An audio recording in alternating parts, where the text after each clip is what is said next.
Con esta interpretación dos teus ollos do trío de corda da nosa orquesta, Laura López, Sabela Rodríguez e Manuel Fernández, abrimos este acto protocolario de solemne apertura do curso 2021 na Universidade de Santiago de Compostela. Ten a palabra a secretaria xeral da Universidade, dona Dulce María García Mella, que vai proceder a dar lectura á memoria do curso académico 2019-2020. Señor reitor magnífico, autoridades, claustros de profesoras e profesores, persoal de Administración e Servizos, estudantes, señoras e señores. En cumprimento do mandato estatutario ten lugar un ano máis este acto solemne de apertura de curso que, como de costume, iníciase dando conta da memoria do curso anterior. Foi o curso 19-20 un curso atípico, marcado pola crise sanitaria provocada polo COVID-19 que afectou profundamente ao funcionamento da nosa universidade no segundo semestre. Con todo, a comunidade universitaria foi quen de adaptarse ás novas circunstancias para que o curso pudera rematar sen incidencias significativas. A circunstancia expresada xustifica que nesta memoria inclúa, ademais dos habituais apartados sobre ensino-aprendizaxe, investigación e transferencia, extensión universitaria e compromiso social, organización e xestión e comunidade universitaria, unha referencia ás medidas adoptadas para paliar a incidencia da COVID na vida académica. A cautela recomendada polas autoridades sanitarias aconsella a brevidade no desenvolvemento deste acto, razón pola que farei referencia únicamente aos aspectos máis relevantes da actividade desenvolvida ao longo do curso, entresacados do contido dunha memoria algo máis ampla que poderá ser consultada na páxina web da Secretaría Xeral. Ensino-aprendizaxe. A oferta de estudos oficiais da USC no curso 19-20 foi de 44 graus, 9 programas de simultaneidade de estudos de grau, 67 mestrados universitarios cunha ampla representación de titulacións conxuntas con outras universidades e 55 programas de doutoramento. Compre destacar a implantación do grau en robótica con notable acollida polo estudantado tanto no pasado curso como no que agora inauguramos. Procede salientar a posta en funcionamento da Escola de Doutoramento Internacional en outubro de 2019 e a modificación do Regulamento de Estudos de Doutoramento en xullo deste ano para adaptalos á nova organización. Dentro da aposta pola calidade, é preciso facer referencia á obtención do selo EUREIS polo grau en Enxeñería Agrícola e Agroalimentaria e polo mestrado universitario en Enxeñería Agronómica da Escola Politécnica Superior de Enxeñería. Procede mencionar tamén a obtención polo mestrado universitario en Enxeñaría Ambiental da Escola Técnica Superior de Enxeñaría da mención de excelencia otorgada pola Xunta de Galicia. No que concirne á oferta de estudos propios, o pasado curso organizáronse 123 cursos desde o Centro de Estudos Propios e tamén se ofertaron 54 materias do Programa Universitario para Maiores, cuarto ciclo, no título propio que dá acceso ao diploma sénior. Investigación e transferencia. Procede facer referencia, en primeiro termo, á reorganización producida nas áreas de xestión deste ámbito co obxecto de adecuar a estrutura de postos ás funcións que se prestan na actualidade. No eido da produción científica aprobáronse novos criterios para a súa valoración e automatización da obtención da información, liberando así aos departamentos da necesidade de intervir neste proceso. Con respecto á captación de talento científico, incorporáronse o pasado curso unhas 194 persoas investigadoras en virtude de diferentes programas de recursos humanos. Ramón y Cajal, Juan de la Cierva, incorporación, postdoutorais e predoutorais. A USC acadou financiamento para 202 proxectos de investigación por un importe de 37,78 millóns de euros, o 36% en convocatorias de ámbito internacional. No que respecta á actividade desenvolvida a través de contratos de I+D, mantivéronse valores de captación duns 12 millóns de euros. Mención especial merecen as axudas financiadas polo European Research Council. A nosa universidade acadou unha segunda Advanced Grant, a primeira Consolidator Grant e participa nunha das primeiras 27 Synergy Grants aprobadas por este Consello, que se engaden as 4 Starting Grants acadadas polo persoal investigador da USC en anteriores convocatorias. É preciso salientar tamén que na convocatoria do Programa de Consolidación e Estruturación de Unidades de Investigación Competitivas de 2019, máis do 50% dos grupos de referencia competitiva e de potencial de crecemento do Sistema Universitario de Galiza pertenecen á USC. Así mesmo, convén mencionar a valoración positiva obtida polos centros que conforman a rede de centros singulares na convocatoria de axudas para a acreditación, estruturación e mellora de centros de investigación do Sistema Universitario de Galicia, acadando o 61% do financiamento concedido aos 8 centros avaliados.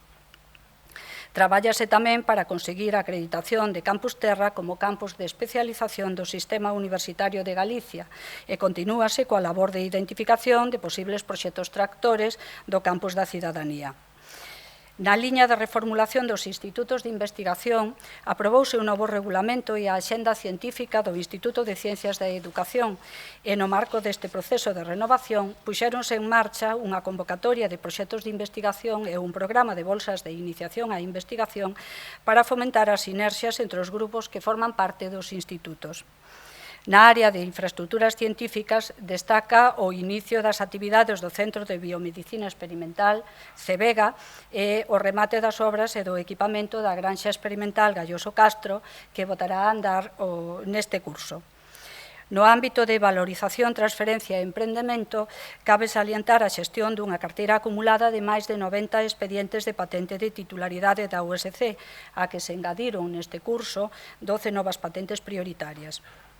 Merece ser destacada tamén a iniciativa Hub de Innovación Digital DataLife, centrada na aplicación da inteligencia artificial e a analítica de datos en PEMES galegas dos sectores ligados á bioeconomía e á saúde, da que a nosa universidade é promotora xunto a 4 centros tecnolóxicos, 4 clústeres e 3 empresas tractoras de Galicia. Extensión universitaria e compromiso social. A nosa universidade desenvolveu o pasado curso actividades de extensión universitaria de carácter transversal que reflicten o seu compromiso coa comunidade universitaria e coa sociedade en xeral. En relación coa oferta cultural, ademais da organización de diversas exposicións, celebrouse unha nova edición do Festival Internacional de Teatro Universitario e desenvolvéronse o programa Música en Camiño da Orquestra Sinfónica da USC, o proxecto Musicalízate e diversos ciclos musicais do programa Lugo Cultural do Campus Terra, así como senllas iniciativas de reinicio da actividade cultural tras o confinamento nos campus de Lugo e Compostela.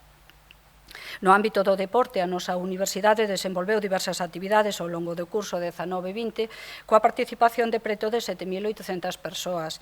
As escolas deportivas centraron con contaron con case 2.300 participantes nos 2 campus e o programa Verán Campus acolleu a 375 nenos e nenas. Compre resaltar a organización dos 33º Xogos Galaico-Durienses nos que participaron uns 300 deportistas. En materia de igualdade de xénero, realizouse unha convocatoria propia de proxectos de investigación no marco do Pacto de Estado contra a Violencia de Xénero e concedeuse a mención honorífica pola súa traxectoria a prol da igualdade á Comisión de Igualdade de Xénero da Facultade de Filosofía.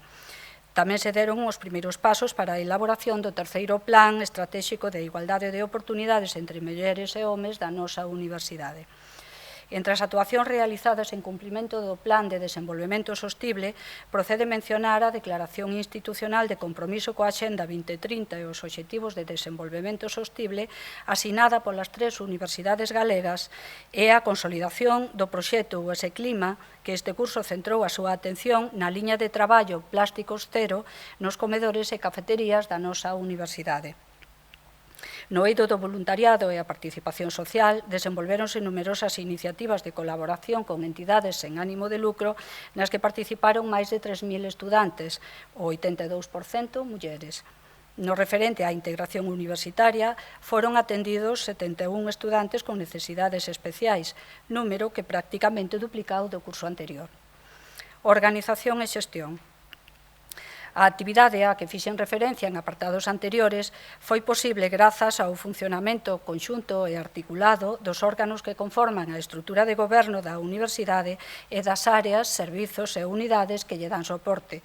O Consello Social, baixo unha nova presidencia desde o mes de setembro de 2019, contribuiu á acción de goberno pasado curso coa realización de 7 sesións plenarias, a última delas celebrada no mes de xullo no campus de Lugo, na que se aprobou o plan de actividades deste órgano.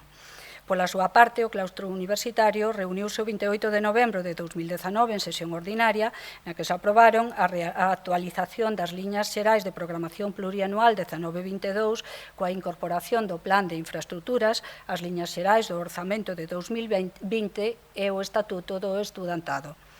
O Consello de Goberno reuniuse ao longo do pasado curso en 10 sesións ordinarias nas que se aprobaron o Regulamento de Selección de Profesorado Permanente, o de Selección de Persoal Investigador e de Apoio á Investigación no marco de actividades e programas de I+D+I, o de Planificación Académica, o de Estudos de Doutoramento e o de Administración Electrónica, entre outros.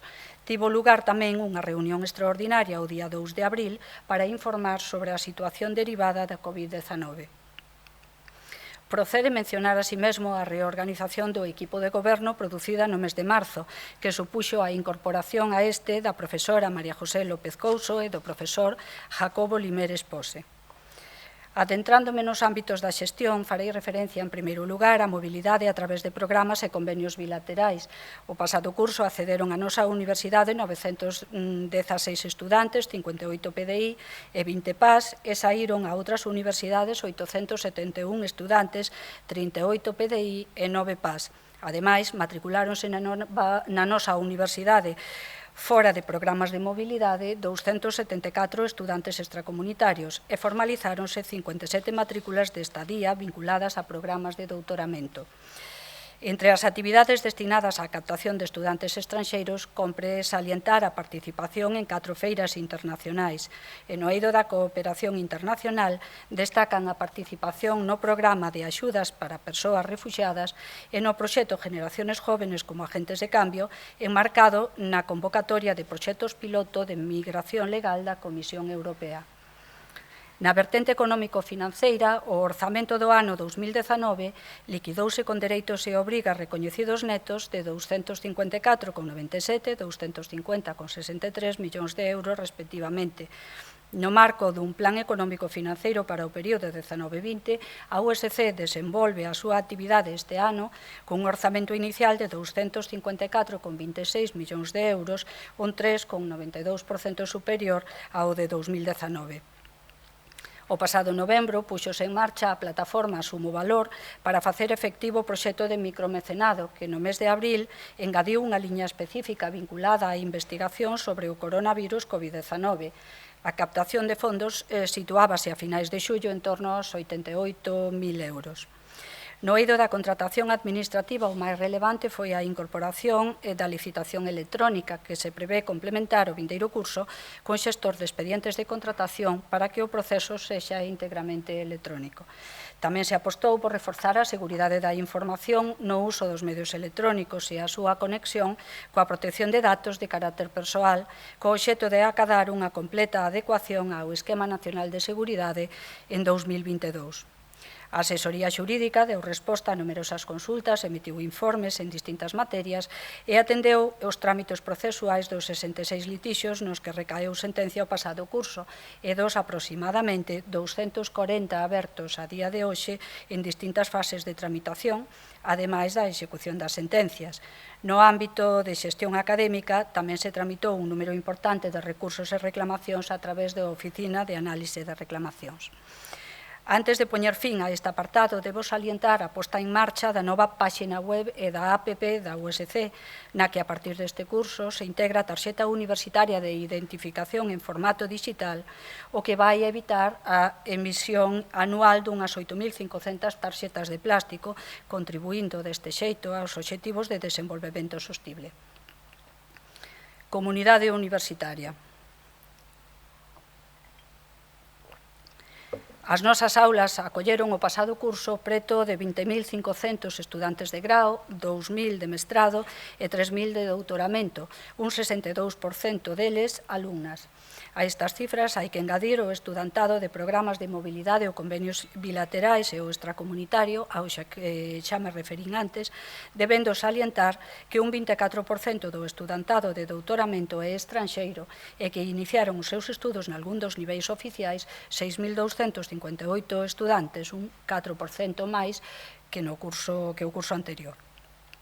Ao estudantado de estudos oficiais é preciso engadir os preto de 800 estudantes matriculados en estudos propios, un 59% mulleres, e os 1.200 do programa de cuarto ciclo. O colectivo de persoal docente e investigador contaba a finais do pasado curso con 2.126 efectivos, un 58% homes. Estes representan un 75% no corpo de catedráticos, un 55% no de profesorado titular e un 49% no de profesorado contratado doutor. Ao longo do curso producíronse 47 xubilacións, 21 delas anticipadas. No referente á planificación en materia de PDI, procede salientar a actualización da relación de postos de traballo, a elaboración e publicación do cadro de persoal teórico das diferentes áreas de coñecemento, a execución da oferta de emprego público de 2019 e a resolución de convocatorias para a contratación de profesorado emérito e para o nomeamento de profesorado e persoal investigadora ad honorem. Tamén se aprobaron polo Consello de Goberno en maio de 2020 as actuacións de planificación para o curso 2021, entre as que destaca a creación de 46 prazas de profesorado axudante doutor, 15 de profesorado asociado e profesorado asociado de Ciencias da Saúde, 20 de profesorado contratado doutor, 32 de profesorado titular de universidade e 31 de catedráticos de universidade, estas últimas pola quenda de promoción interna. A oferta de emprego público correspondente está autorizada e executarase ao longo deste curso. Así mesmo, no mes de novembro de 2019, aprobouse a concesión do grao de doutor honoris causa aos profesores María Emilia Casas Bahamonde e Fernando Jorge Devoto, cuxa investidura, prevista para mediados de abril deste ano, tivo que ser adiada debido á crise sanitaria. O colectivo de persoal de Administración e Servizos contaba a finais do curso pasado con 1.213 efectivos, un 57% mulleres. Producíronse ao longo do curso 31 xubilacións, un 84% delas forzosas. Entre as actuacións de planificación neste ámbito, compete mencionar os procesos de selección para a cobertura de 36 prazas de persoal permanente e unha ampla modificación da RPT en diversos ámbitos, que no seu conxunto afectou a un 32% do cadro de persoal. Tamén se aprobou a oferta de emprego público para o ano 2020, cun total de 113 prazas en diversas liñas de actuación. Ao potente perfil investigador da USC, que se reflicte nos datos de captación de recursos e na súa posición nos rankings máis recoñecidos, contribuíron, ademais do PDI e do PAS, as 1.138 persoas que a finais do pasado curso estaban contratadas como persoal investigador financiado por programas de recursos humanos ou como persoal de apoio á investigación, algo máis da metade mulleres. En relación con estes dous colectivos, é preciso salientar a recente aprobación polo Consello de Goberno do acordo sobre a clasificación profesional e as condicións retributivas do persoal investigador e do persoal de apoio á investigación asinado cos sindicatos Comisións Obreiras, CIGA e UGT o pasado 31 de xullo, que permite dotar dun novo marco laboral a este persoal e supón un primeiro paso para a creación dunha carreira investigadora na USC. Antes de poñer fin a este apartado, é obrigado ter un agarimoso recordo para as persoas da comunidade universitaria que faleceron ao longo do pasado curso estando en activo. Dona María del Carmen Villaverde Cameron Walker, catedrática do Departamento de Química Orgánica, don José Luís Quiñoa López, catedrático do Departamento de Economía Cuantitativa, don Juan Ricardo Parrado Garea, técnico de investigación na Facultade de Veterinaria, don Arturo Martínez Insua, profesor titular do Departamento de Cirurxía e Especialidades Médico-Cirúrxicas, dona Cristina Parejaneiros, alumna da Facultade de Dereito, don José Manuel Álvarez Lema, alumno da Facultade de Ciencias da Educación, dona Andrea Ferreiro Barral, alumna da Facultade de Ciencias Económicas e Empresariais, dona Elizabeth Suárez Piñeiro, alumna da Facultade de Relacións Laborais, e don José Luís Gómez Amoza, catedrático do Departamento de Farmacoloxía, Farmacia e Tecnoloxía Farmacéutica. Incidencia da COVID na vida académica. A declaración do estado de alarma o 14 de marzo de 2020 debido á crise sanitaria provocada polo COVID-19 supuxo a suspensión da actividade educativa presencial en todos os niveis do ensino e o mantemento das actividades educativas a través das modalidades a distancia e online cando foi posible. Neste contexto, o Goberno da nosa universidade, seguindo as directrices e recomendacións das autoridades sanitarias, acordou o peche das instalacións e adoptou diversas medidas co obxecto de manter os servizos esenciais e reforzar aqueloutros necesarios para poder realizar as actividades de xeito non presencial, centrando a atención na seguridade e na saúde das persoas. Ademais desde o primeiro momento, a nosa universidade puxo a disposición da sociedade tanto os medios materiais dos que dispoñía para contribuir a paliar a escaseza de material sanitario como o seu potencial investigador para a loita contra o coronavirus. No plano da actividade académica foi necesario modificar as guías docentes para adaptalas á nova situación de docencia non presencial que se mantería para o resto do curso. Tamén foi preciso adecuar os procesos de avaliación. En este sentido, o Consello de Goberno aprobou o 22 de abril de 2020 a regulación especial da avaliación para o curso 19-20 que se completou con directrices para a organización da docencia e a avaliación e instruccións para o desenvolvemento de probas finais telemáticas. Co obxecto de atenuar a fenda digital, abriuse unha liña de axudas ao alumnado para mellorar a conectividade e para o préstamo de material informático. Tamén se habilitaron espazos para facilitar o desenvolvemento das probas finais telemáticas en condicións axeitadas. Así mesmo, traballouse na posta en funcionamento do servizo EZ Proxy, que desde o inicio deste curso permitirá acceder en remoto aos recursos electrónicos suscritos pola Biblioteca da Universidade e polo Consorcio BuGalicia. Ante a evolución favorable da situación sanitaria que levou ao Goberno a adoptar a finais de abril un plan para a transición cara a unha nova normalidade, a USC abordou o proceso de desescalada aprobando senllos protocolos para a aplicación das fases 1 e 2 do plan. Declarada pola Comunidade Autónoma de Galicia a superación da fase 3 do antedito plan e a entrada a partir do 15 de xuño na nova normalidade, a USC aprobou o 22 de xuño medidas de prevención e contención para o desenvolvemento da actividade neste novo contexto. Os procesos de planificación académica do curso que hoxe inauguramos tamén se viron interrompidos polo confinamento ata ben entrado o mes de maio. Para reordenar a planificación, o Consello de Goberno aprobou o 19 de xuño as bases para o desenvolvemento dunha docencia presencial segura no curso 2021, coa previsión de 3 escenarios en función da evolución da situación sanitaria: normalidade adaptada, distanciamento e peche das instalacións. Estas bases foron desenvolvidas por medio dunhas directrices e xa no mes de setembro por unha resolución reitoral que dispón medidas fronte á COVID para o inicio deste curso. Esta regulación complementase cunha instrucción para un desenvolvemento seguro e respetuoso co dereito á protección de datos persoais das actividades de docencia e avaliación que sexa necesario realizar por medios telemáticos. É xusto recoñecer o relevante papel que ao longo de todo o proceso veñen desempeñando os equipos de canais e de dirección dos centros, os de dirección dos departamentos, o Centro de Tecnoloxías para a Aprendizaxe e os diferentes servizos, en particular os servizos académicos, a área TIC, o Servicio de Vixiancia da Saúde e o Servizo de Prevención de Riscos, que mantén permanentemente actualizada a guía de actuacións fronte á COVID para centros e persoal da USC con traballo presencial. É tamén innegable o compromiso mostrado polo conxunto da comunidade universitaria para tratar de superar a situación que nos tocou vivir o pasado curso, polo que non podo rematar esta memoria sen deixar constancia do agradecemento sincero a todos os seus membros polo esforzo realizado para que o curso puidera finalizar sen incidencias salientables a pesar das dificultades. E agora sí, conclúo animando a todos e todas a afrontar con decisión o novo curso, co desexo de que nesta incerta situación podamos asumir as nosas responsabilidades coa maior normalidade posible, sendo conscientes de que, como dicía Albert Einstein, en medio da dificultade reside a oportunidade. Moitas grazas.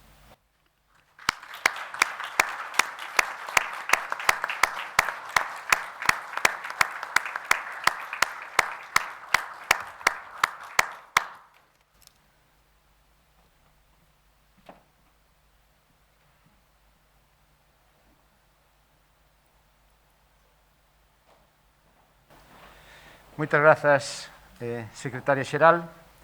O protocolo do noso acto solemne de inauguración do curso prevé tamén unha lección magistral que, para inaugurar este curso, lle corresponde ao reitor e profesor Juan Manuel Viaño Rey, que impartirá esta lección sobre as matemáticas da vida, da súa vida.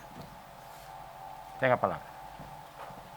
Moitas grazas, magnífico reitor, presidenta do Consello Social, vicerreitor de Investigación e Innovación, conselleiro de Sanidade, xerente, autoridades e reitores, persoal de Administración e Servizos, estudantes, señoras e señores, presentes na sala e tamén os asistentes por conexión en rede. Moi bons días a todos. Dentro da quenda rotatoria que a tradición establece para as facultades e escolas, correspondeulle este ano á Facultade de Matemáticas nomear a unha persoa do seu clastro de profesorado para impartir a lección inaugural.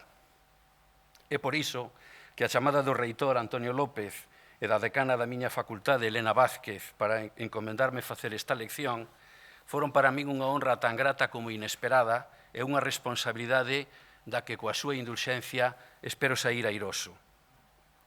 Chegame a súa chamada en pleno confinamento sanitario pola pandemia da COVID-19 e na fase final da recuperación dun nocello fracturado nunha andaina de peregrinación polo camiño de inverno.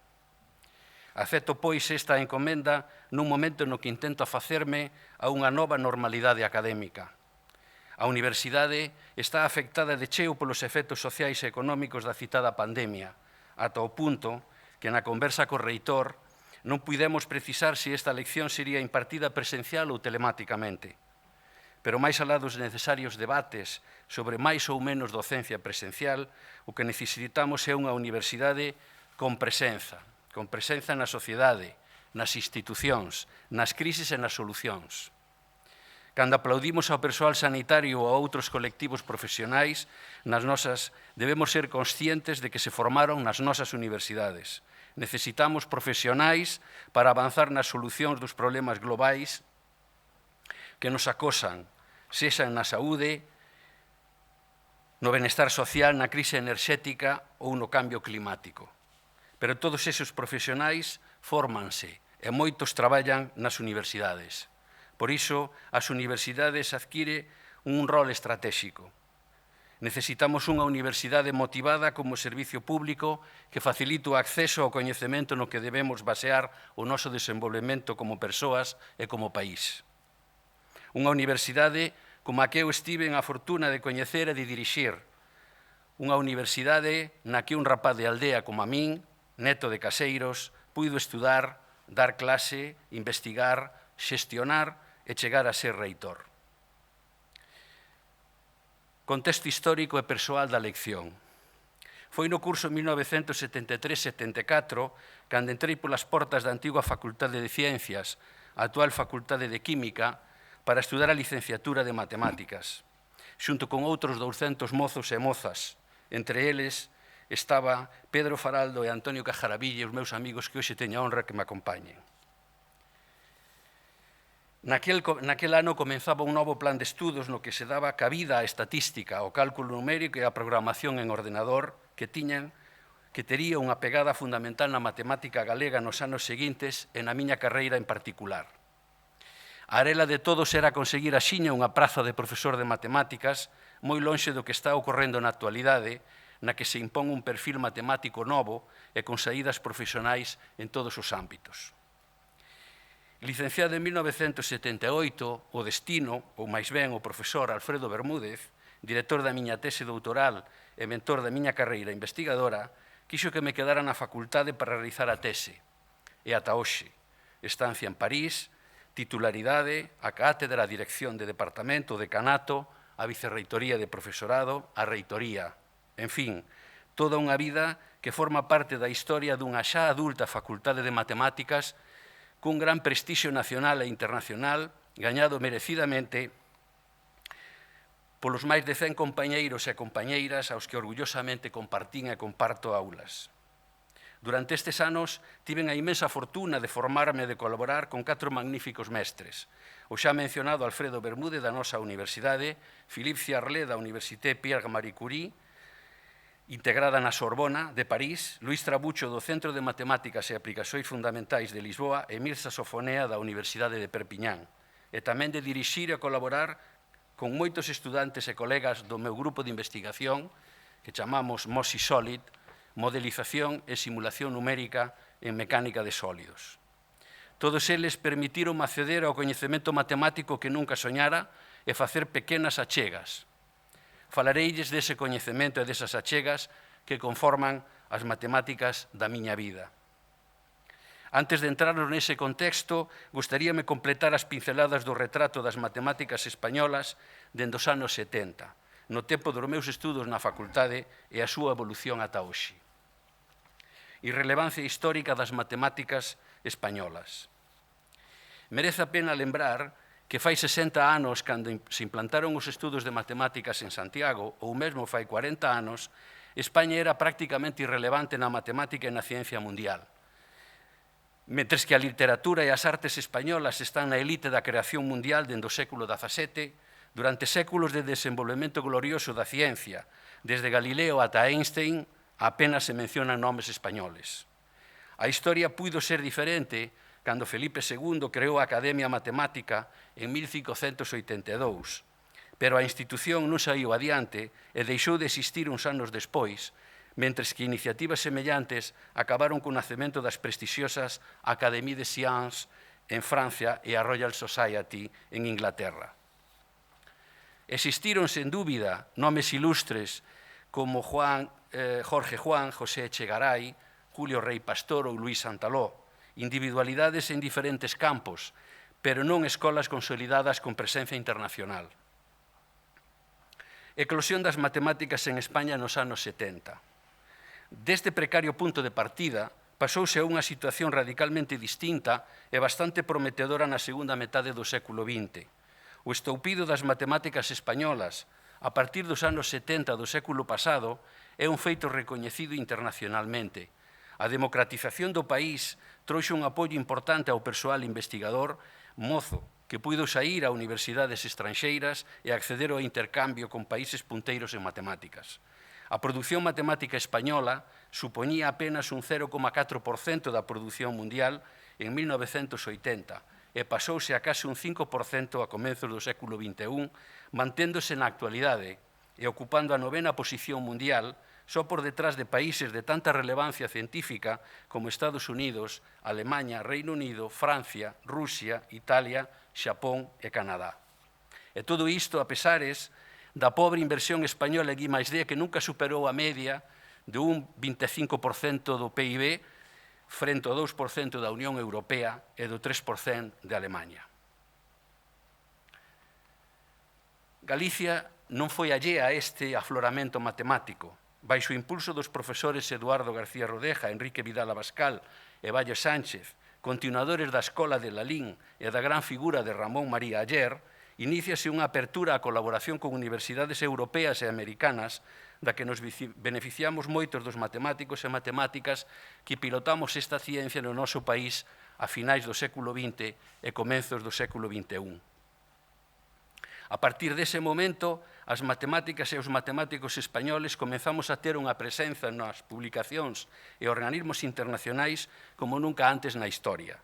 A Unión Matemática Internacional, despois de máis de 100 anos de existencia, celebra por primeira vez a súa Asamblea Xeral en España, precisamente en Santiago de Compostela no ano 2006. Foi un dos puntos culminantes deste esforzo colectivo e un momento histórico no que a comunidade matemática internacional recoñecía e poñía en valor os nosos logros. España xa era como a todos, xa non era diferente.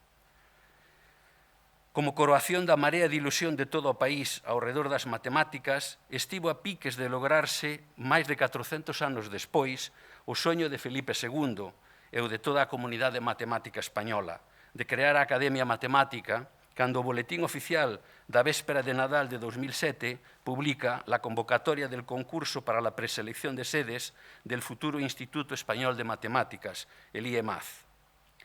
Galicia, cun proxecto articulado ao redor de investigadores principais das 3 universidades, consegue unha das 4 sedes do Instituto, a par que Andalucía, Madrid e Cataluña.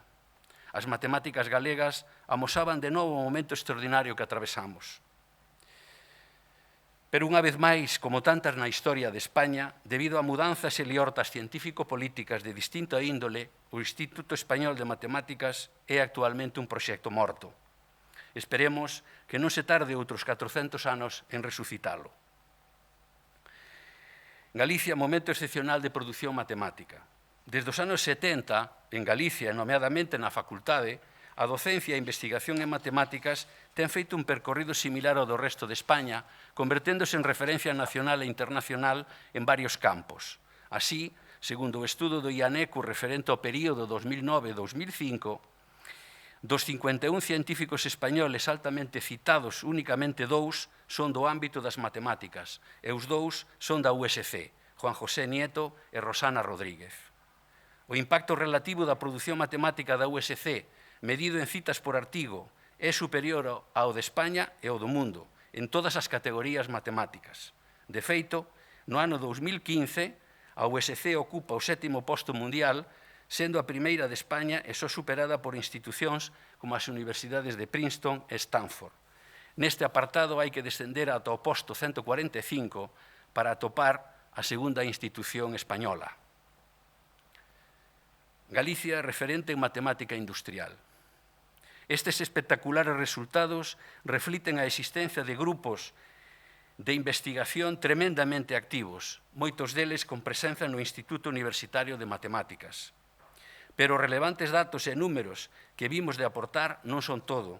Hai un aspecto cualitativo da matemática galega que é un referente a nivel europeo, a matemática industrial e a transferencia de resultados ao sector productivo.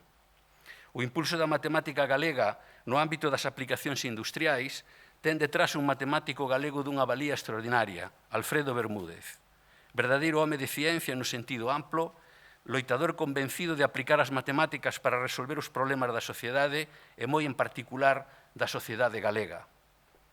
O traballo de Alfredo e os seus discípulos e colaboradores como a min, Pepe Durani, Peregrina Quintela, Carlos Vázquez, son con outros matemáticos galegos como Venceslao González, Ricardo Cao, Jacobo de Uñas, Salvador Nalla, Carmen Cadarso, Rosa Crujeiras ou Antonio Gómez Tato, colocaron a matemática industrial feita en Galicia como referente en España e en Europa. Esta situación tan favorable levou á creación en 2013 do Instituto Tecnolóxico de Matemática Industrial, o IMATI, consorcio público das 3 universidades galegas. Desgraciadamente, moitos dos bons resultados de fai media dúcia de anos xa non se manteñen neste momento. Aínda que o ano 2020 xa nos recuperamos, se miramos en 2019, a USC non figura entre as 500 millores do mundo, nin entre as 10 millores de España, no ranking de Xangai.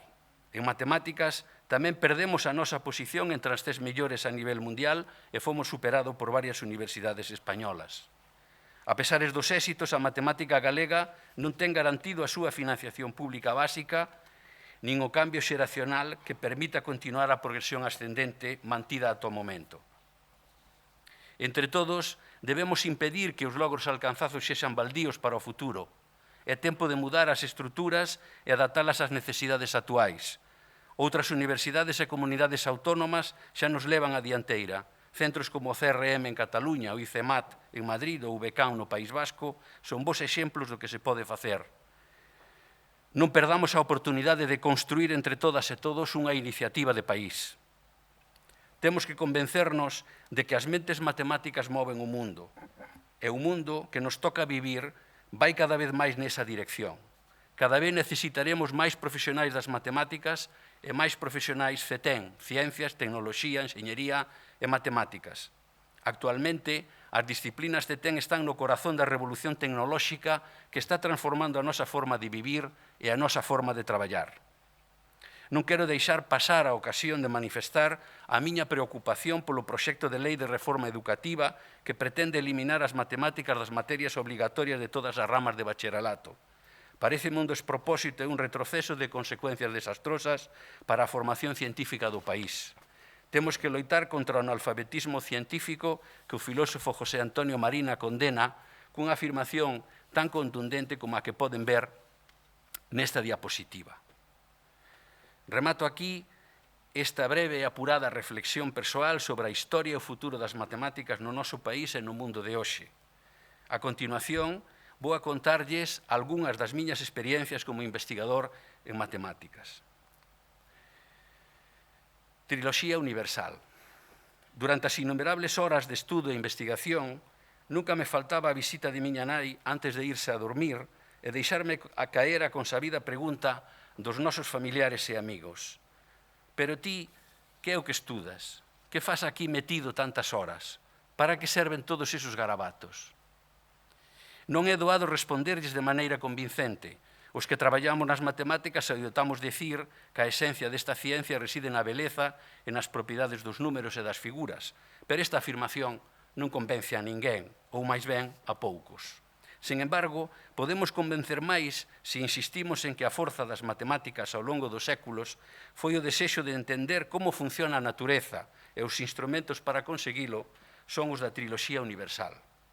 Termo acuñado polo matemático francés Jacques-Louis Lions, coñecido como pai da matemática aplicada e doctor honoris causa pola nosa universidade, a triloxía universal está formada polos 3 elementos seguintes: a modelización matemática, a simulación numérica e o control de procesos.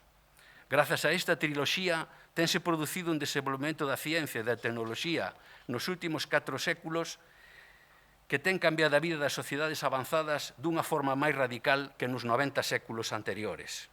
Para convencerse desta afirmación, é suficiente botar unha ollada aos sectores e áreas nas que a triloxía universal resultou e resulta imprescindible. Como creo que se explican por si solas, as seguintes diapositivas vounas a pasar sen falar e aproveito para tomar folgos.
Como investigador, movíme sempre nos tres eixos da triloxía universal e, polo tanto, estes marcan os tres grandes apartados nos que dividirei o resto da lección.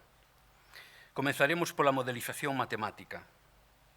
A ciencia moderna, que xurdiu en Europa ao final do período do Renacemento, aséntase en dous piares fundamentais: o método experimental, formulado por Francis Bacon, e os modelos matemáticos, dos que Galileo Galilei foi o primeiro en marcar a súa importancia.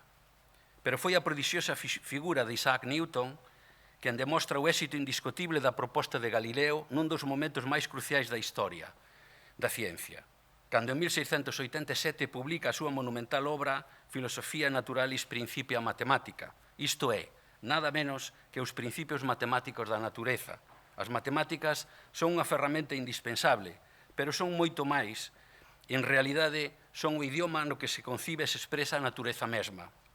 Dentro dos 3 séculos seguintes, as matemáticas xogan ese papel fundamental de maneira que a ciencia e a tecnoloxía base da revolución industrial progresan rapidamente combinando experimentos con teorías e modelos matemáticos. O relato histórico deste tempo é impresionante. En el póñense as bases matemáticas dos grandes fenómenos da física e da enxeñería. O desfile dos máis grandes científicos é excepcional. E digo ben, científicos, porque desafortunadamente as mulleres na ciencia aínda aparecían só de forma illada e con grandes sacrificios. Botemos unha ollada moi rápida. Non lerei os nomes dos grandes científicos que aparecen nas diapositivas, pero ao velos, vostedes mesmos se convencerán da gran revolución da que estou a falar. Modelos matemáticos en mecánica de fluidos, aplicables ao clima, á meteoroloxía, á hidroloxía, á aeronáutica. Deles destaco como paradigma a ecuación de Euler. Modelos en electricidade e magnetismo, coas famosas ecuacións de Maxwell. Modelos matemáticos en termodinámica, coa ben coñecida ecuación de conducción do calor.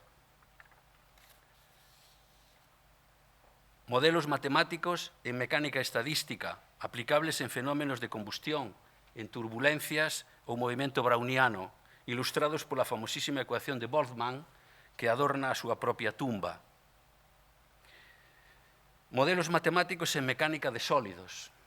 Case a totalidade da miña investigación está relacionada dunha ou doutra maneira coa mecánica de sólidos. Permítame xa que logo pararme un pouco máis nos modelos fundamentales deste importante campo. Os materiais sólidos son a base sobre a que se construen industrias, economías e civilizacións. Os seus nomes distinguen os grandes períodos da historia da humanidade, as idades de pedra, de bronce e do ferro. A mecánica de sólidos estuda o comportamento de corpos sólidos deformables. Os modelos matemáticos permiten calcular as velocidades relativas e os seus cambios de forma cando son sometidos a cargas externas. Estes comportamentos son estudados introducindo os conceptos de deformación e de tensión e identificando as ecuacións de equilibrio que relacionan as tensións internas coas cargas aplicadas e as leis constitutivas ou leis de comportamento que, en base ás propiedades físicas do material, relacionan a tensión coa deformación. Todos entendemos que non se deforma igual un tubo de aceiro que un tubo de plástico, por poñer dous exemplos cotiás. Dependendo da ecuación constitutiva e das propiedades do material, temos a seguinte clasificación dos sólidos deformables. Sólidos elásticos, o comportamento elástico é reversible. Se se eliminan as forzas que provocan a deformación, o sólido volve ao estado inicial. Pódese considerar que a teoría de elasticidade naceu con Galileo na primeira parte do século XVII, cando estudaba o comportamento das vigas de madeira para os barcos da Mariña italiana. Pero a formulación da teoría xeral de elasticidade sitúase en 1821 e débese ao enxeñeiro francés Henri Navier. Nesta diapositiva pódense observar exemplos típicos de sólidos elásticos e as ecuacións constitutivas e de equilibrio do modelo de elasticidade lineal. Sólidos viscoplásticos. O seu comportamento é irreversible. Os exemplos como os que amosamos nesta diapositiva serían innumerables. Tamén poden ver un exemplo da súa ecuación constitutiva na que intervén a variable tempo. Sólidos viscoelásticos. O seu comportamento tamén é irreversible, pero certas deformacións elásticas iniciais son reversibles. Nestes exemplos da diapositiva vense sólidos típicamente viscoelásticos e acompañamos a ecuación constitutiva para materiais con memoria. Enténdese facilmente que a mecánica de sólidos interese a todas as ramas da enxeñería, naval, civil, industrial, aeronáutica. A ocorrencia diaria de accidentes e catástrofes en todo tipo de construcións e vehículos xustifican a necesidade de coñecer e simular o comportamento de materiais e estructuras. Os elementos máis simples da enxeñería estrutural son as vigas, as placas e as láminas. Os modelos matemáticos para o seu comportamento levanse estudando dende a Idade Media e a día de hoxe seguen sendo obxecto de estudo nos laboratorios de enxeñería e matemáticas.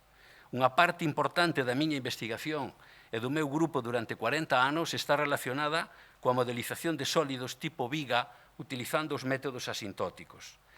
No sentido máis extenso da palabra, baixo a denominación de vigas, inclúense todos os sólidos cilíndricos que teñen o diámetro da súa sección transversal moito máis pequena que a longitude. Neste grupo inclúense unha grande variedade de elementos estruturais que se usan habitualmente en moitas aplicacións prácticas, debido á súa lixeireza e á súa facilidade de fabricación e transporte. Vigas, columnas, barras, raíz, tubos, antenas, cables, postes. Tamén consideramos dentro deste grupo os casos en que a liña media é curva, os arcos e as vigas curvas, e os tubos, vigas que teñen unha sección transversal con buracos. Debido á característica xeométrica das vigas, os modelos tridimensionais son imposibles de resolver polo seu mal condicionamento. Pequenas variacións dos datos producen fluctuacións espurias nos resultados. Tradicionalmente en enxeñería empréganse modelos específicos para vigas que se obteñen introducindo hipótesis a priori sobre a forma da solución tridimensional que simplifican notablemente o seu cálculo. Estas hipótesis a priori teñen en conta o pequeno tamaño do diámetro e dependen das cargas aplicadas á estrutura, facendo distinción entre flexión, extensión e torsión. O caso máis simple de flexión e extensión é o modelo de Bernoulli-Navier, tamén chamado teoría de vigas da enxeñería, que foi formulada entre 1691 e 1794. Está baseado na hipótesis de Bernoulli que supón que todas as liñas longitudinais flexionan igual que a liña media. O enxeñeiro ucraniano estadounidense Stephen Timoshenko introduciu en 1921 unha corrección desta teoría para vigas con seccións relativamente grandes, tendo en conta que o ángulo de xiro da sección transversal depende da súa forma e das súas dimensións. Tradicionalmente calcúlase mediante a constante de Timoshenko, cuyos valores foron tabulados experimentalmente polo propio Timoshenko e os seus sucesores para as seccións máis usuais na práctica, pero da que nunca se deu unha definición precisa. A teoría clásica máis simple de torsión de vigas foi formulada por Barré de Saint-Venant ao redor de 1855 sobre a hipótesis a priori de que todas as seccións teñen o mesmo empeno, pero a teoría máis completa e precisa, deducida mediante hipótesis a priori, foi proposta polo enxeñeiro ruso Vasilij Blasov entre os anos 1940 e 1949, baseada na hipótesis de que cada sección ten o seu propio empeno que depende da forma da sección. Os traballos de Blasov foron durante décadas un segredo protexido pola industria aeronáutica e únicamente foron coñecidos en Occidente despois da única traducción do seu libro feita en Israel en 1961. É importante insistir en que todos os modelos clásicos estaban tan só sustentados pola intuición dos expertos en enxeñería e no bo comportamento dos modelos en casos simples, pero carecían de calquera xustificación desde o punto de vista matemático. Das miñas humildes achegas como matemático, da que máis orgulloso me sinto é a de proporcionar unha xustificación matemática rigorosa e sen hipótesis a priori de todas as teorías de vigas anteriores. A idea é sinxela e está inspirada na utilizada polo meu mestre francés, Philippe Charlet, para xustificar as teorías de placas e láminas. Propoñemos un desenvolvemento asintótico da solución tridimensional tomando como pequeno parámetro a área da sección transversal e calculamos os termos sucesivos. Se denotamos por épsilon o diámetro da sección transversal, o desenvolvemento asintótico dos desplazamentos é da forma que se escreve na parte superior desta transparencia. Nun traballo pioneiro en colaboración con Alfredo Bermúdez, en 1984, calculamos o primeiro termo U0, o que nos permitiu a xustificación matemática do modelo de flexión-extensión de Bernoulli e Navier. En 1986 tiven a sorte de coñecer ao enxeñeiro portugués Luís Trabucho, co que iniciei unha colaboración que acabou durando máis de 14 anos coa idea básica de calcular os termos seguintes da expansión asintótica. O cálculo de segundo termo, U2, permitiu-nos xustificar rigurosamente a teoría de Timoshenko e a de San Benán, pero o que resulta profundamente admirable é que atopamos unha definición rigorosa e universal da famosa constante de Timoshenko a través da resolución de 6 problemas con o operador de Laplace no dominio da sección transversal. Tanto o máis admirable tamén é que o cálculo do terceiro termo nos leva directamente á teoría de Blasov que este humilde matemático descoñecía por completo. Só a intuición do enxeñeiro como Luís, que tivera acceso á traducción do libro de Blasov, nos permitiu identificar os termos obtidos coas ecuacións fundamentais desa teoría, incluso mellorada con efectos mecánicos que Blasov non considerou ou só intuiu nos casos máis sinxelos. Este amplo plan de traballo deu lugar a varias teses doutorais en Santiago de Compostela, Lisboa e Guimarães. Lino Álvarez Vázquez, José Álvarez Dios, Adela Rodríguez, Hipólito Irago, Carolina Ribeiro e, máis recentemente, traballos en colaboración con Ángel Rodríguez Arós. Achegas na modelización de vigas de perfil fino. Os progresos da industria aeroespacial no último medio século necesitaban imperiosamente modelos cada vez máis precisos para o comportamento de vigas cunha sección transversal que ten unha dimensión moito máis pequena que a outra. Polo tanto, as vigas teñen as 3 dimensións dunha orden de magnitude moi diferente. Blasov acuñou o termo de vigas de perfil fino, thin-walled beams. Estas vigas son extensivamente utilizadas na industria porque permiten un máximo de rigidez con mínimo peso, constituindo elementos máis versátiles para adaptar a estética das construcións. Así atopámolas en raíz de vías de tren, nos panéis de pontes, tubos de hidráulica, oleoductos, alas e fuselaxe de avións, é dicir, en todas as aplicacións máis importantes da mecánica de estruturas. Polas súas características xeométricas, os modelos de vigas de sección sólida non lle son aplicables. Blasov tamén desenvolveu nos anos 50 unha teoría de vigas de perfil fino baseada nunha hipótese a priori que denomina lei de áreas sectoriais. Aplicando un doble desenvolvemento asintótico, nós somos capaces de proporcionar unha xustificación matemática completa desta teoría de Blasov e atopar unha teoría xeral de vigas de perfil fino, dando lugar a un feixe de traballos e a 2 teses de José Manuel Rodríguez Seijo en París e en Santiago. Nestes traballos é fundamental identificar o límite da ecuación de Laplace en dominios de pequeno espesor.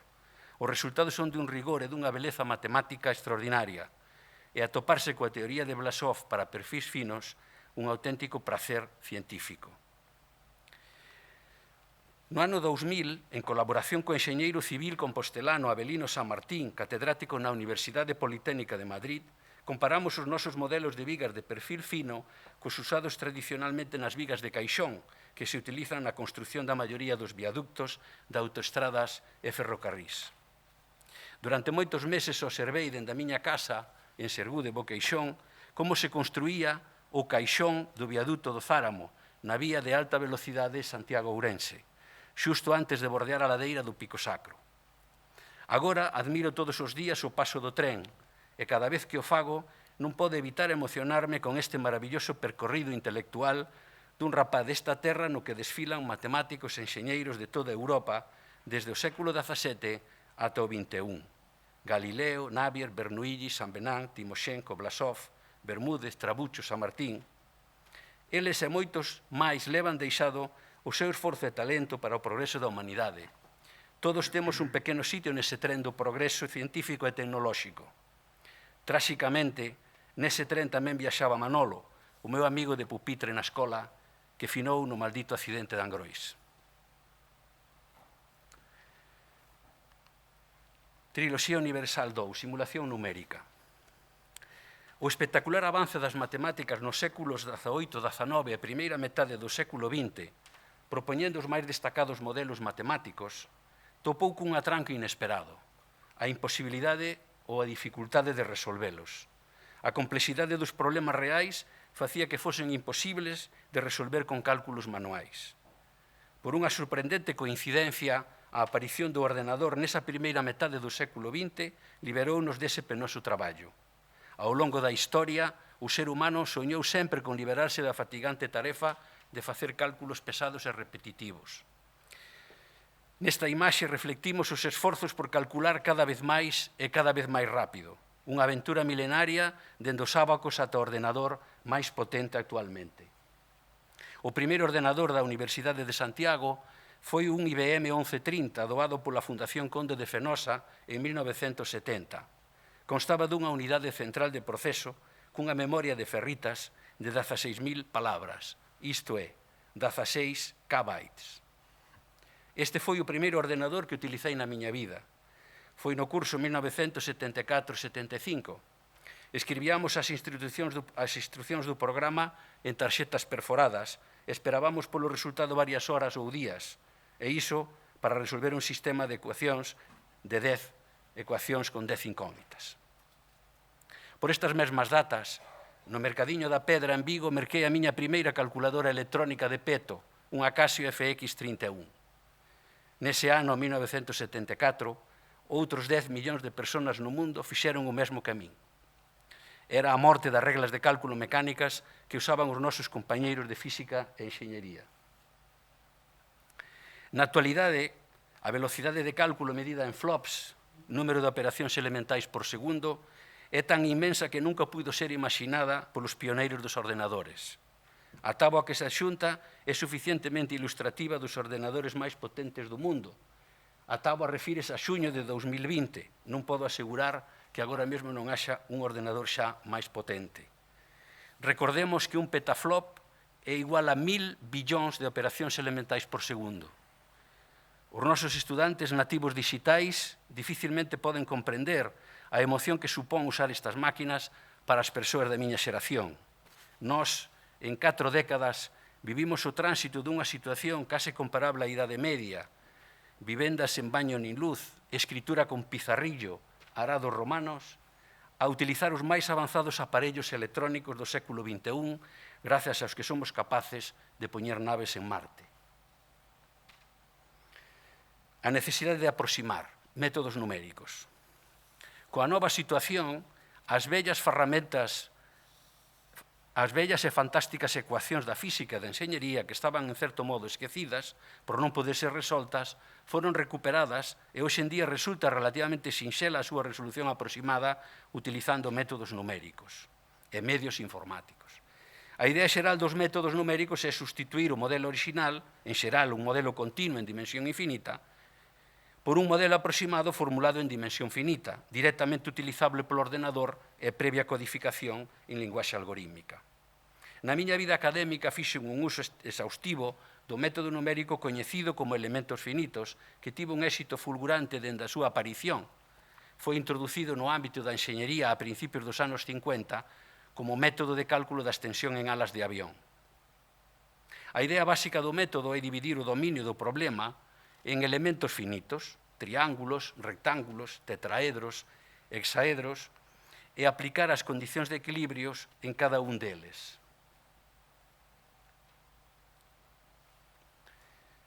Achegas na simulación numérica en mecánica do contacto. Este é outro gran apartado no que traballei co meu grupo durante 4 décadas. A mecánica do contacto ocúpase da análise da deformación de sólidos que poden entrar en contacto estático ou dinámico cun obstáculo ríxido ou con outro sólido deformable. A variedade de problemas que aparecen relacionados é enorme, pois os diferentes tipos de sólidos combínanse coas distintas condicións de contacto, con ou sen fricción, con ou sen desgaste, con ou sen adhesión, con ou sen quecemento, con ou sen lubricación. Trátase dunha disciplina fundamental dentro da enxeñería, pois afecta directamente ao deseño de sistemas técnicos seguros e económicos. Os exemplos de aplicación de grande importancia na nosa vida son innumerables e tratamos de refletir algún nesta diapositiva. Pastillas de freos, neumáticos, caixas de bolas, xuntas, poleas, cables, de ascensores, abrasivos, moendas, pulido, lixado, etc. A historia da mecánica do contacto comezas a escribir cando a humanidade é quen de crear lume a través do quecemento por fricción ou usar graxas para reducir a fricción e o desgaste miles de anos antes da nosa era. Sen embargo, os pioneiros do estudo científico do contacto poden situarse no século XV, con Leonardo da Vinci, e continuar con Euler, Coulomb ou Hertz.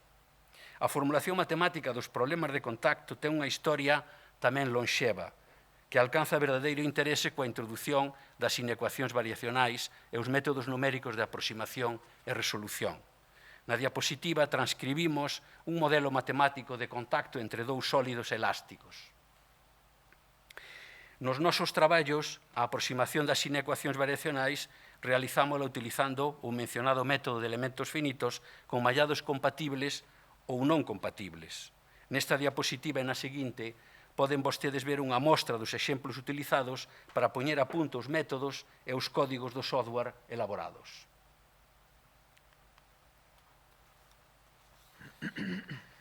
Neste campo resultou fundamental a colaboración co matemático Mircea Sofonea, profesor da Universidade de Perpiñán durante un período de 20 anos que frutificou nunha morea de traballos de análise numérica e elaboración de códigos para distintos problemas, dando orixe tamén ás teses doutorais de Margarita Burguera, José Ramón Fernández García, Ángel Daniel Rodríguez Arós e Marco Campo. Triloxía Universal 3. Control de procesos e matemática industrial. Todas as ramas da matemática se contaxian da repentina capacidade de calcular que antes de mediados do século XX era tan só unha ilusión. Actualmente, en matemáticas, nas ciencias e na enxeñería, calcúlase de todo e por todas partes. O resultado desta evolución vertixinosa é o agromo dun novo paradigma científico no que a ciencia computacional é o terceiro compoñente do método científico, xunto á teoría e xunto á teoría e a experimentación propugnadas por Galileo e Newton. O método computacional é máis rápido e máis barato en comparanza cos experimentos de laboratorio, pero ten outra cualidade.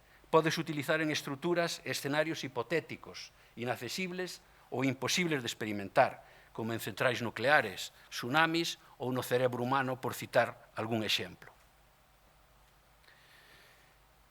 Achegas galegas á matemática industrial. Para terminar esta viaxe polas matemáticas da miña vida, farei referencia a exemplos de investigacións e simulacións feitas no meu grupo con miras a aplicacións reais concretas. Tratarei de describilas poñéndoas en contexto con outras achegas galegas. Lonxe de ser exhaustivo, amóselles algunhas nestes diapositivas. Todas elas teñen detrás equipos galegos e poden vostedes observar aplicacións relacionadas con ámbitos tan distintos como o proceso de produción de aluminio ou do silicio, a combustión en centrais térmicas, o corte optimizado de taboleiros e do granito, a dispersión de contaminantes en augas, a optimización de rutas, a simulación de fornos industriais, a optimización da rede de distribución de gas, a polución atmosférica, a predición de incendios, a criptografía e teoría de códigos, a valoración de activos financeiros, o deseño de vehículos seguros e confortables, a optimización de modelos de inxección de espuma na fabricación de volantes, proxecto realizado no meu grupo para unha empresa fabricante radicada en Galicia. Utilizamos un modelo de termoelasticidade inversa para simular o proceso de arrefriamiento da espuma vertida no molde de aceiro que recobra a estrutura interna do volante feita en magnesio. O obxectivo é diseñar o molde para que o volante saia xa listo para colocar no vehículo, reducindo o número das custosas probas de laboratorio.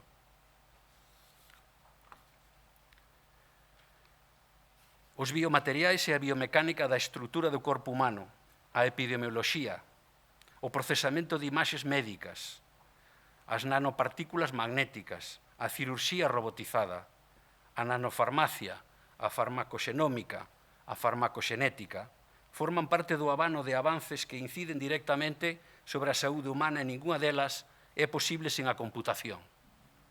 A realidade sanitaria da COVID-19, que tanto está afectando a nosa vida, desde principios deste ano, pon de actualidade toda a investigación relacionada cos virus e a epidemioloxía, campos nos que os modelos matemáticos e a computación son agora dunha importancia vital.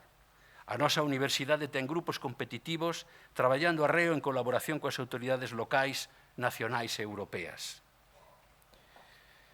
A modelización e a simulación numérica do corpo humano é un área que experimentou un enorme auxe nos últimos anos. Hoxe os modelos biomecánicos e fisiolóxicos xogan un papel prominente na prevención, diagnóstico e terapia de moitas enfermidades e son unha ferramenta de enorme poder na toma de decisión da medicina actual e noutros campos non estrictamente médicos, seguridade en vehículos, ergonomía, deseño de prótesis, calzado ou roupa.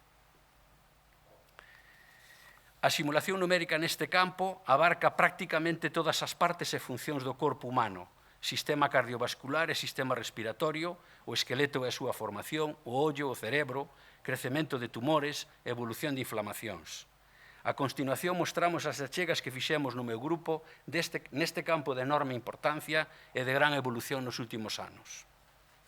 Achegas na simulación numérica en odontoloxía e ortodoncia.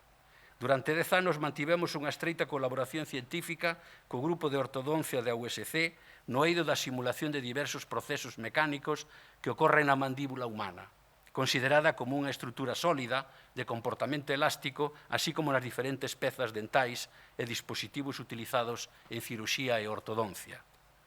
Facemos especial énfase nas dificultades para realizar un bo modelo xeométrico con elementos finitos tetraédricos tanto da mandíbula como das pezas dentais.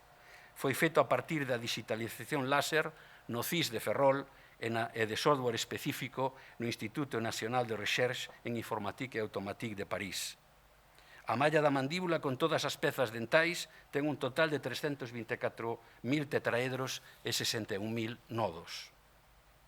Simulamos en ordenador distintos problemas de interese para os odontólogos, como os que amosamos nesta diapositiva, mordida de obxecto ríxido co primeiro molar dereito e a reducción de fracturas mediante implante de miniplacas de titanio na zona sinfisaria, ou sexa, no queixo. De especial interese no traballo foi a definición das condicións de contacto nos cóndilos e as forzas exercidas polos músculos da mastigación, temporais, maseteiros e pterigoideos, que se introducen como datos no modelo matemático. Outro problema abordado foi a simulación do comportamento de distintos braques de aceiro ou cerámica utilizados na ortodoncia con vistas á mellora do seu deseño. Nesta diapositiva intenta mosarlles o seu funcionamento que, en base á aplicación de forzas de flexión e torsión no arame, provocan a recolocación dos dentes e moas.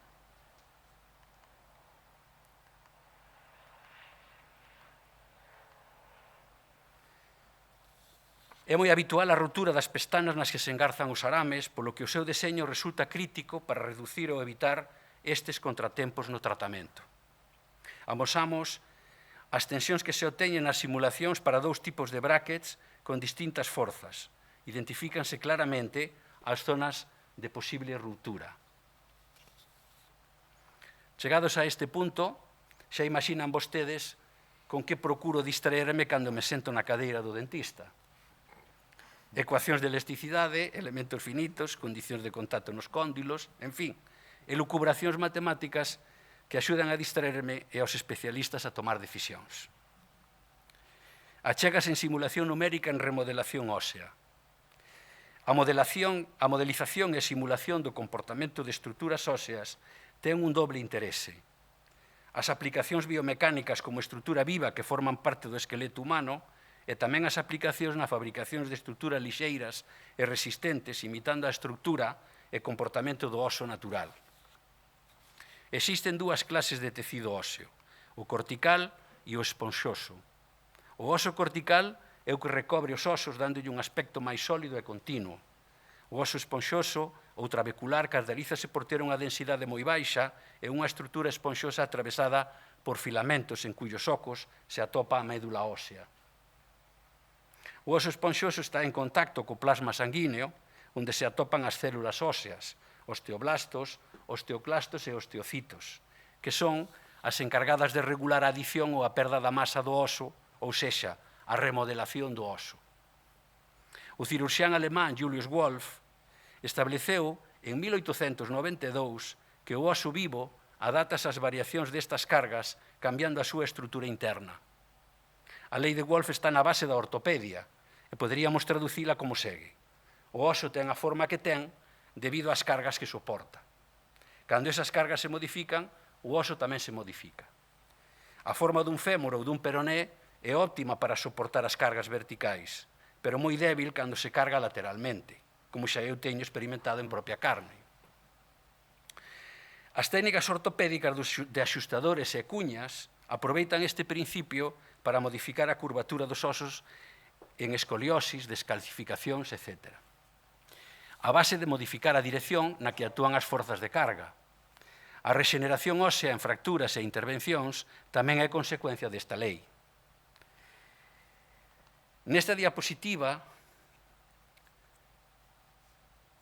transcribolles un dos modelos máis coñecidos para formular matemáticamente a lei de Wolff.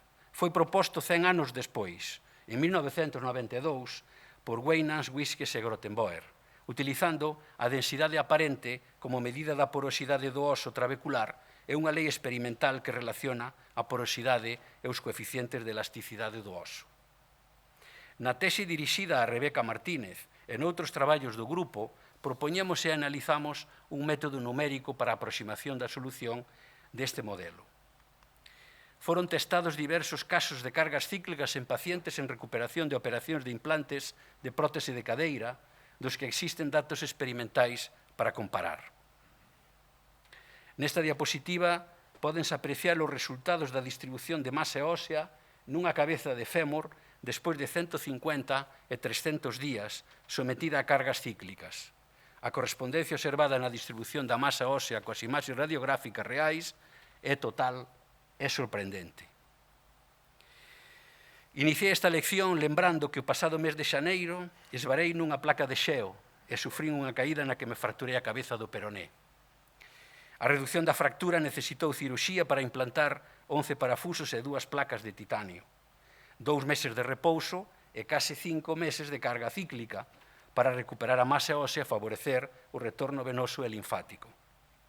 Os procesos médicos están hoxe moi protocolizados e os especialistas do noso hospital universitario non necesitaron das miñas simulacións.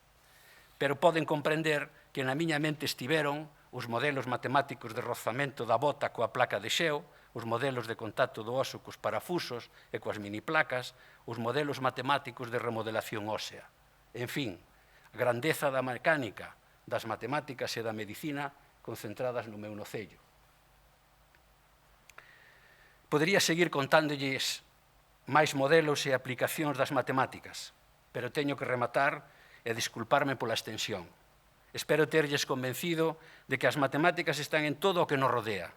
Levan miles de anos axudándonos a entender e facer avanzar o mundo, e continuarán a facelo miles de anos máis. Eu conteilles unha pequena parte das que eu albisquei nestes anos. Conteilles as matemáticas da vida, da miña vida. Moitas grazas pola súa atención.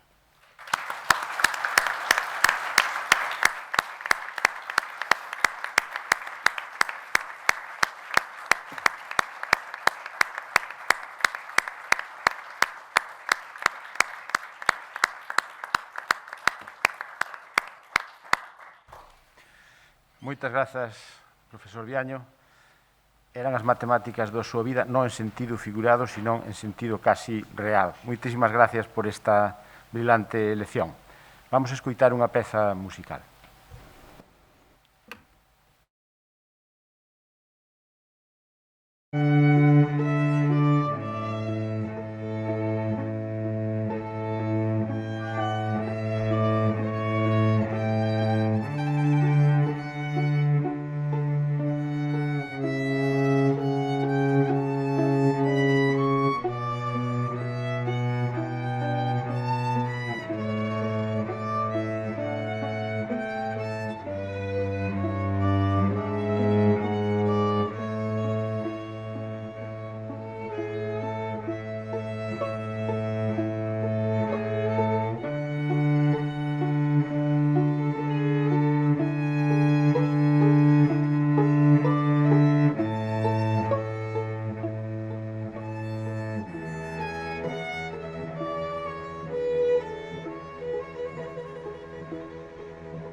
Señora Presidenta do Consello Social da Universidade de Santiago de Compostela, Vicerreitor de Investigación, Vicerreitoras e Vicerreitores, Secretaria Xeral, Profesor Viaño, Conselleiro de Sanidade, permítame que, sendo a primeira vez que participa connosco nun acto solene desde o seu nomeamento, lle traslade os nosos parabéns polo seu recente nomeamento e os mellores deseos de bo tino, moita sorte e moito éxito na súa xestión, porque si sempre o seu servicio é esencial neste momento, pois todos estamos nas mans da súa xestión. Sabe que pode contar coa Universidade para todo o que poidamos aportar tamén nesta tarefa.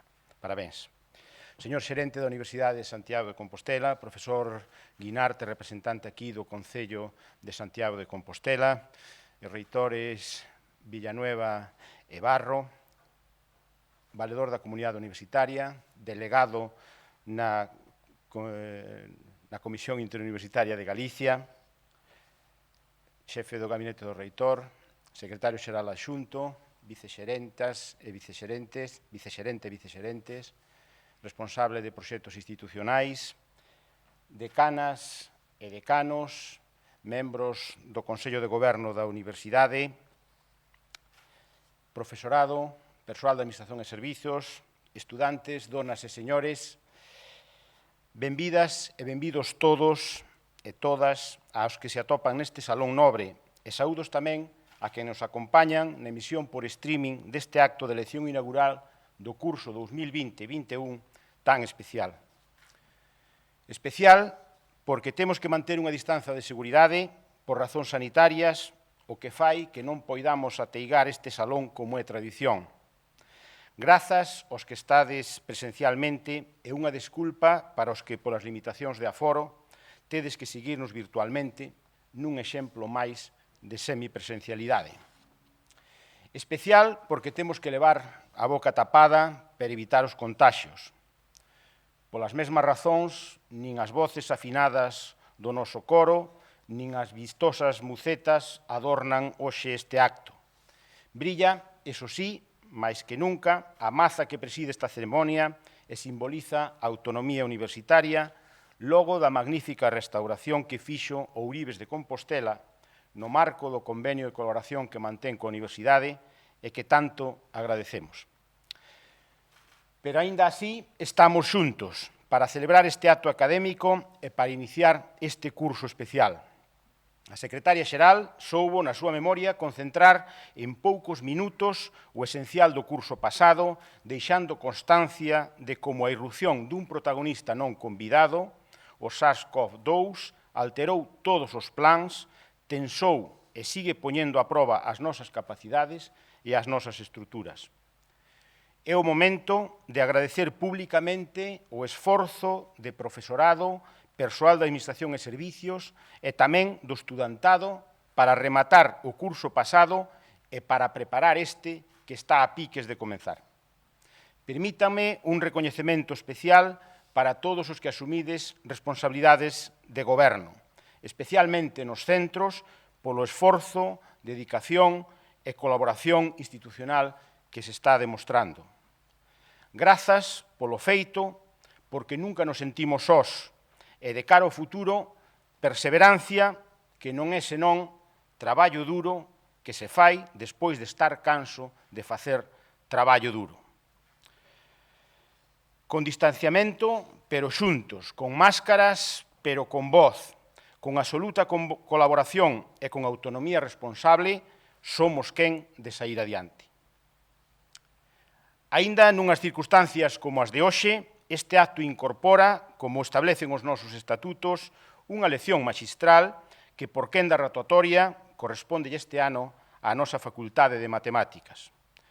Outras máis das facultades únicas do sistema universitario galego e que co bo facer dos seus equipos de canais, representados hoxe aquí pola súa decana, a profesora Vázquez Cendón, e coa paixón do seu persoal docente e investigador e a adicación do de Administración e Servicios, foi quen de reverter unha situación que aparecía como preocupante hai agora 20 anos, no curso 2000-2001 só entraron 40 alumnos nesa titulación, e recuperar a confianza do estudantado que hoxe compite por formarse nas súas aulas e mesmo situarse a facultade, como tivemos ocasión de ver, nun lugar de referencia a nivel nacional e internacional, tanto en docencia como en investigación. Moito tivo que ver o profesor Viaño Rei nese proceso virtuoso de recuperación do prestixio das matemáticas de Santiago, con proxectos ilusionantes como Stalmat, pero tamén desde as súas responsabilidades, primeiro na facultade, sendo director do Departamento de Matemática Aplicada, decano da facultade dende o 2001 a 2009, e logo dende o goberno da universidade, como vicerreitor de profesorado do 2009 ao 2010 e como reitor do 2014 ao 2018, nun momento especialmente complicado para esta universidade, que transitaba pola segunda fase dunha crise financeira e que agora, cando se empezaba a albiscar a luz, volve a verse amenazada por esta pandemia. Tocoulle a él representar aquí a facultade con esta lección maxistral na que nos deixou claro o papel das matemáticas baixo esa triloxía universal de modelización matemática, simulación numérica e control de procesos en aplicacións reais. Pero tamén nos deixou algunhas reflexións que eu quero facer miñas. Tomo as súas palabras cando, facendo o mesmo que se suele dicir na información financeira, que ganancias pasadas non garanten ganancias futuras, nos di que entre todos debemos impedir que os logros alcanzados sexan baldíos para o futuro. É tempo de mudarmos as estruturas e adaptármolas ás necesidades actuais. Outras universidades e comunidades autónomas xa nos levan a dianteira. Non perdamos a oportunidade de manter as matemáticas no lugar que lle corresponde. Con esta lección inauguramos hoxe formalmente un curso que conta con moi escasos precedentes. É certo que as universidades experimentaron tamén vivencias difíciles e tamén pandemias, como a gripe de 1918, que obrigaron tamén naquel momento a pechar as súas aulas. É moi revelador o testemuño de Josep Pla na súa obra Cuaderno Gris, que recolle as anotacións que empeza a facer en 1918, cando era estudiante de Dereito na Universidade de Barcelona. Dinos, como hai tanta gripe, han tenido que clausurar la universidad. Desde entonces, mi hermano y yo vivimos en casa, en Palafrugell, con la familia. Somos dos estudiantes ociosos. A situación, en calquera caso, era ben diferente. Era aquela unha universidade de elites, duns poucos miles de estudantes en todo o país e case todos masculinos. Non existían as ferramentas tecnolóxicas, digitais, que fan que, aínda pechadas as aulas presenciais, o estudantado hoxe non poda dicir que está ocioso, como sinalaba Josep Pla en 1918. Pero, ao meu modo de ver, hai outro cambio aínda máis relevante que ten que ver co papel da universidade cara á sociedade.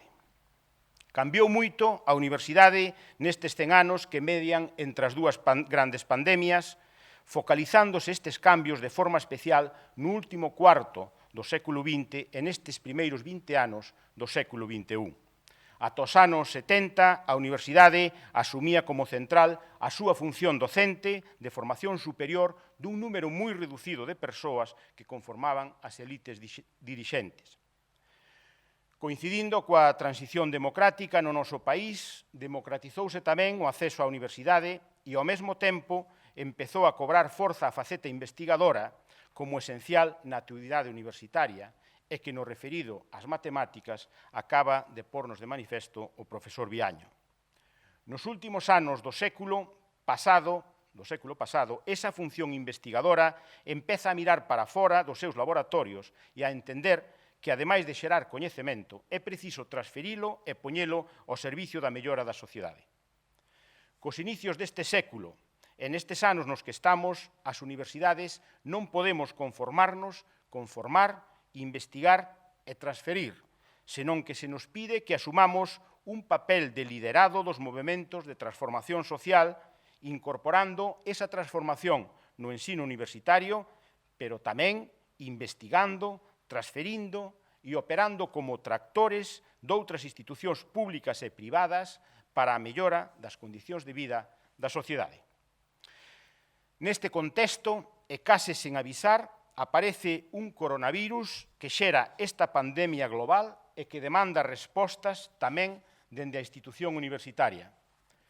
A USC reaccionou diante da pandemia buscando solucións para a actividade docente mediante o emprego de ferramentas digitais que permitiron, por outros medios, unha alternativa á temporalmente imposible presencialidade. Gracias ao enorme esforzo de toda a comunidade universitaria, profesorado, persoal da Administración e Servicios e estudantado, e a pesar de todas as dificultades, penso que fomos quen de rematar razoablemente o curso 2019-2020 e estamos agora inaugurando este 2020-2021. Entendemos que a universidade tiña que poñer todos os seus recursos e capacidades ao servicio da sociedade nun momento crítico como este. E así, por citar algúns exemplos, puxéronse a disposición das autoridades sanitarias equipos de protección, tan escasos naqueles primeiros momentos, fabricáronse 9.000 litros de xel sanitizante para atender as necesidades máis perentorias do persoal sanitario cando no mercado non había disponibilidade e ofrecéronse as nosas instalacións e equipamentos para que o sistema sanitario precisase. Pero o que ao meu entender é máis importante de todo, puxemos tamén todas as nosas potencialidades, a nosa capacidade investigadora a traballar na loita contra a pandemia. Unha investigación que necesariamente ten que ser transversal e que fai que ninguén como a universidade poida abordala. Investigación no ámbito das matemáticas, elaborando modelos evolutivos da pandemia que tan útiles se revelaron na toma de decisións. No ámbito das ciencias sociais, analizando a evolución xeográfica da pandemia e mesmo o impacto psicolóxico no estudantado. Tamén investigacións na análise da presencia do virus en augas residuais ou a posta en marcha de ferramentas de intelixencia artificial ou realidade aumentada para o seguimento e control de aforos e mesmo dos contactos de risco. E, como non, investigación no ámbito da biomedicina, dos tratamentos e da análise xenética como ferramenta esencial para prever o comportamento do virus e orientar a loita contra a pandemia. E deliberadamente deixo para o final o eido das vacinas, onde dos 12 proxectos financiados polo Ministerio de Ciencia e Innovación a través do Fondo COVID-19 xestionado polo Instituto de Saúde Carlos III, 2 son liderados dende Santiago de Compostela por investigadores vencellados o CICUS e noutros 2 hai unha participación moi relevante de investigadoras do noso CIMUS a través de proxectos consorciados a nivel nacional e internacional. Fora do protagonismo notable do Consello Superior de Investigacións Científicas, ningunha outra entidade pública de investigación pode acreditar no país, en España, unha posición tan predominante. Estaremos todos de acordo en que neste momento a sociedade, consternada e rodeada de incertezas, mira cara á investigación, cara ao novo coñecemento como a peza clave para parar a pandemia e, consecuentemente, para sair da crise que está a xererar. Nestes momentos, recobra todo o vigor esa expresión que xa ven sendo un tópico dende hai anos de que estamos inmersos nun novo modelo de sociedade que vimos denominada como sociedade do coñecemento, no que as universidades, especialmente na nosa contorna, son axentes esenciais. Ás veces fan falta circunstancias extraordinarias como esta que estamos a vivir para tomar conciencia das nosas debilidades, pero tamén das nosas potencialidades. A universidade quixo deliberadamente facerse presente neste momento de crise para reivindicar o seu papel de formadora, pero tamén de xeradora de coñecemento, que lonxe de esconderse nunha torre de marfil, acaba sendo motivo de esperanza para unha sociedade atribulada. Agora ben, debemos insistir tamén en que as solucións á xeración de coñecemento non se improvisa. Este protagonismo da investigación levada a cabo dende Compostela é o froito dunha traxectoria de anos apostando por ela, por estruturas de investigación como institutos ou centros singulares que permiten competir a nivel nacional e internacional, pola colaboración entre académicos e sanitarios a través de estruturas conxuntas como é o caso do Instituto de Investigación Sanitaria, pola potenciación da transferencia nas súas diversas modalidades, incluindo as máis innovadoras tendentes á atracción de proxectos. Aínda así, seguimos contando con mecanismos de financiamento da investigación centrados no financiamento de proxectos ou iniciativas concretas, o que dificulta tanto o financiamento basal desas estruturas como a axeitada contratación do persoal que se necesita para ese desenvolvemento. Vimos de asinar no pasado xullo un acordo coas representacións sindicais, pioneiro a nivel nacional, no que supón un paso adiante moi importante na regularización desas situacións, pero seguimos demandando mecanismos de financiamento que permitan sustentalos no tempo máis aló do que poden ser os proxectos singulares. Temos que convencer aos nosos dirixentes e á sociedade da necesidade deses cambios. En esa liña de concienciación social podemos enmarcar o proxecto Suma Valor, unha campaña de micromecenado lanzada en plena pandemia, coa que queremos, por unha banda, abrir as portas para que a cidadanía poida colaborar con modestas achegas, beneficiándose do réxime fiscal do mecenado, e, por outra, e sobre todo, facer que eses cidadáns sintan tamén como seus os proxectos universitarios. Isto complementase coa utilización doutras fórmulas como os convenios de colaboración en actividades de interese xeral que poden canalizar maiores achegas pensando xa en outros axentes, sociedades ou fundacións. Con uns e outros queremos sumar a complicidade da sociedade cos valores da universidade, unha alianza para nós estratéxica. E se a investigación pode ser unha gran solución para estes momentos de crise, dende o punto de vista da formación, da docencia universitaria, a pandemia acelerou os procesos e púxonos case de repente fronte a un importante reto de futuro. Como vai ser a docencia universitaria dese futuro? É verdade que estes debates xa estaban en riba da mesa, pero coa mirada posta nun horizonte de anos ou mesmo de decenios que agora, sin duda, se acelerou. Na festividade de San Tomé de 2019, reflexionábamos xa sobre esa universidade chamada 4.0 e que, en palabras de John Dewar, reitor de La Trobe University, se caracterizaría por cambiar o foco pasando de pensar en sí mesmas a centrarse nos demais. E dicíamos que dende esta Real Universidade de Santiago de Compostela, así recoñecida pola cédula de Carlos III, non queremos renunciar á presencialidade e loitaremos por facer os nosos campus atractivos e mantelos cheos de mozas e mozos, pero, ao mesmo tempo, temos que apostar decididamente por ofrecer solucións para quen queira estudiar connosco desde calquera parte do mundo. Esa aposta pola presencialidade non é ningún retorno ao pasado, nin supón apostar por repetir máis que por anticipar, senón que responde a razóns e principios básicos da formación universitaria pública. En primeiro lugar, porque seguimos entendendo que a convivencia das persoas entre estudantes e profesores é un elemento esencial do proceso formativo. Unha formación que non se limita a contidos, senón que incorpora valores, competencias e habilidades sociais que se aprenden e se cultivan presencialmente. En segundo lugar, porque a presencia nos nosos campus, nas nosas aulas, introduce un factor de igualdade de oportunidades que sofre cando cada quen ten que seguir o proceso formativo de acordo coas súas peculiares circunstancias. A experiencia do remate do curso pasado púxonos de manifesto esa realidade, fronte a que implantamos todo tipo de axudas e solucións posibles dentro das nosas limitadas capacidades. Finalmente, tamén porque as universidades somos un elemento de dinamización económica e social na nosa contorna, papel que cobra maior relevancia no caso da Universidade de Santiago de Compostela, establecida en dúas cidades históricas de tamaño medio, Santiago e Lugo, o que fai máis importante e visible aínda esta pegada universitaria.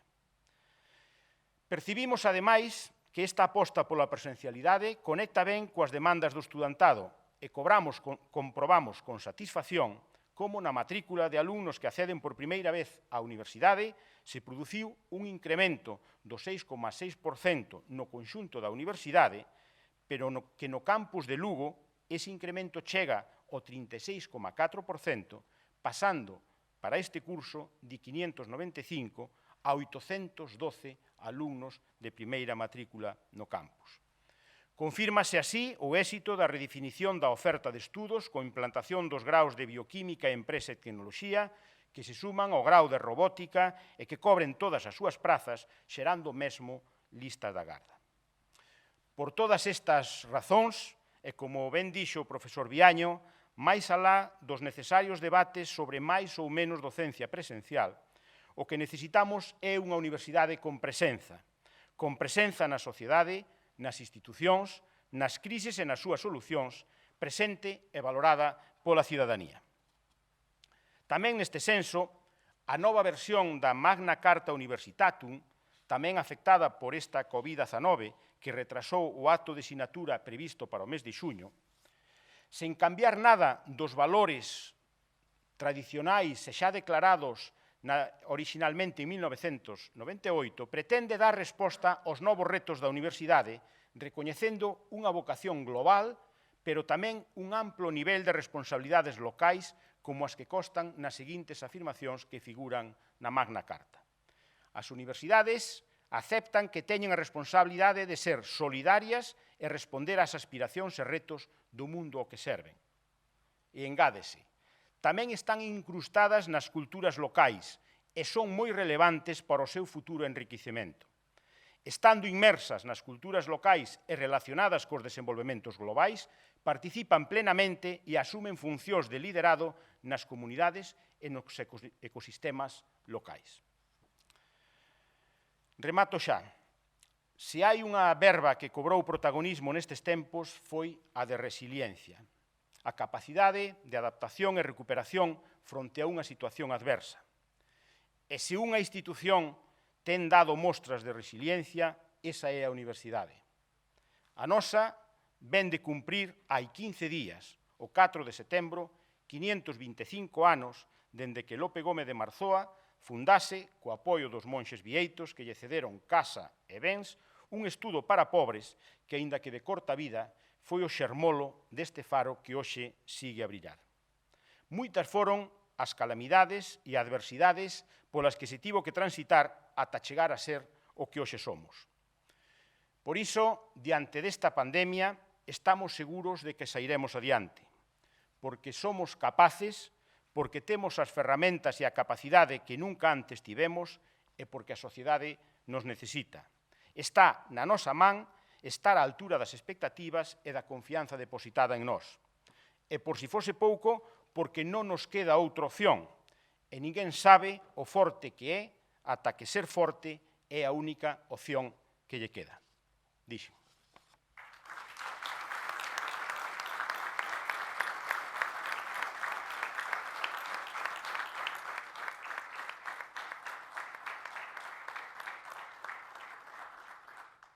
Gaudeamos.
Queda inaugurado o curso 2020-21 na Universidade de Santiago de Compostela. Levántase a sesión.